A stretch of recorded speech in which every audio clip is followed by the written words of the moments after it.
Because there are certain things in life one cannot change. And especially that has to do with other people and how they are reacting. I mean, ideally we communicate with each other and help each other. And in love, we can embrace each other. But when there's fear, that's the root of when we are uncomfortable, when we're irritated or we're agitated or something is negative. It's fear. There's fear, and then there's love. And so it's really about what we support, what we encourage, what we feed in us. Because that's really the point. Realize to actualize yourself, your true self. Be free. Because you are free. We all are free. We just have become unfree. In the game of life. The pursuit of happiness. And well, yeah, in this market that we have created ourselves, the world that we're living in, which we have created, there's something for everybody. And we have become enslaved to the system, and throughout human history we have been enslaved to the system. But the new consciousness is all about breaking free from the chains. To really becoming alive, and to realize, to actualize our freedom, our true freedom.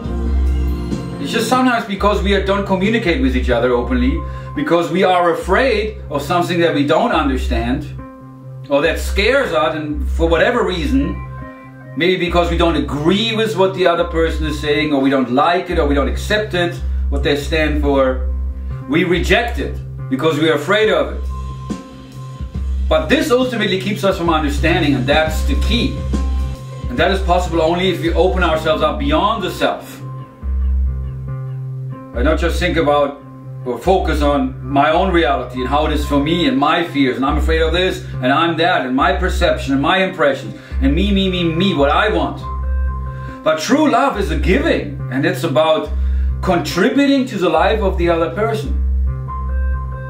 And of course that is impossible if we are afraid. What kind of love is it if you say you love somebody, and you might have the feeling of love towards that other person, but you don't act in loving ways? That is not really love. Because when somebody truly loves you, you feel that. It's impossible not to feel that. Because love is not just a feeling, it's an action. It's something you do.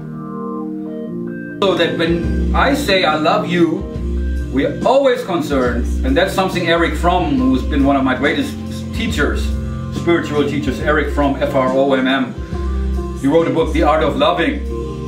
And in it he talked about that. When I say to you, I love you, the first thing I concern myself about is if I hear it back. Do you also love me? Because if I love you, but then you don't love me, it leaves me open to being vulnerable and being dependent on that love. I love you, but you're not loving me back. But in reality, if you truly, actively, genuinely love somebody, which is then you act in loving ways towards that person, which also implies that you give them the space when they need the space, and you're sensitive towards them, and you're being good to them. Real love is allowing the other person to be free.